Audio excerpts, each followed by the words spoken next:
alamin. Assalamualaikum warahmatullahi wabarakatuh.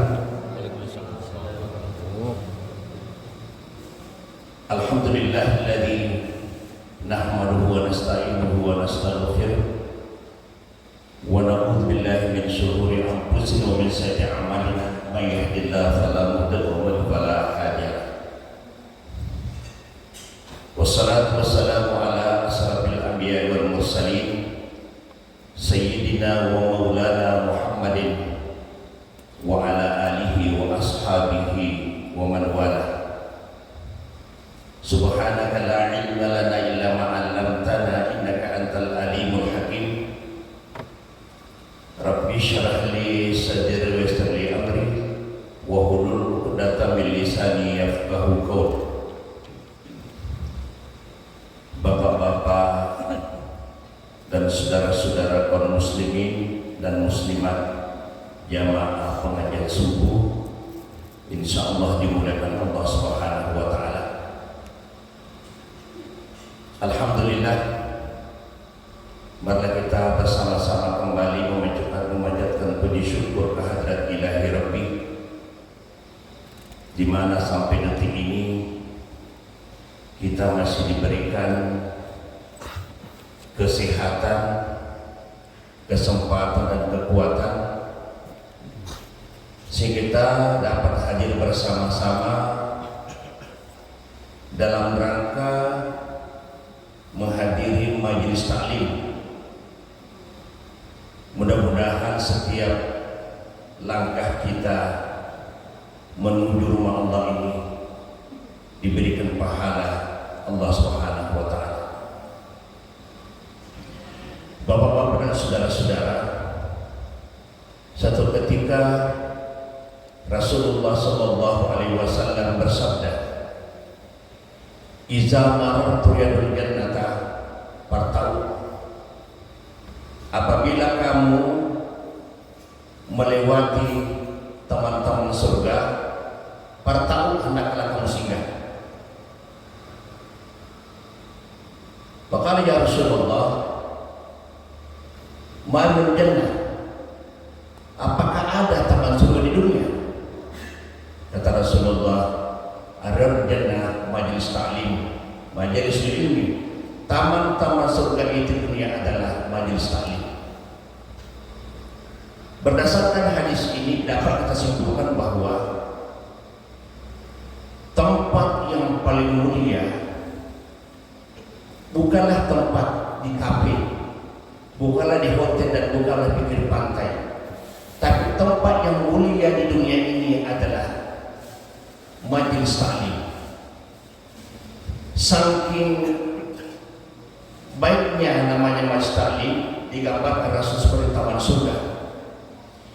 Siapa yang menghadiri majelis taklim lalu kemudian duduk bersama-sama mencermati, menghayati secara seksama kajian-kajian yang dibahas dalam majelis taklim itu, maka dia sudah mendapatkan kunci kebahagiaan di dunia dan kunci kebahagiaan di akhirat. Dan saudara-saudara, dan Nabi menjelaskan bahwa man kharaja min baitihi fi talabil ilmi wa fi sabilillah hatta yarji'a. Siapa keluar dari rumahnya melekatkan kakinya semata-mata untuk menghadiri majelis taklim, wa fisabilillah, dikatakan sebagai fisabilillah hatta yarji'ah, sampai kembali ke rumahnya. Jadi setiap langkah kaki, menurut para ulama, menurut hadis Rasulullah,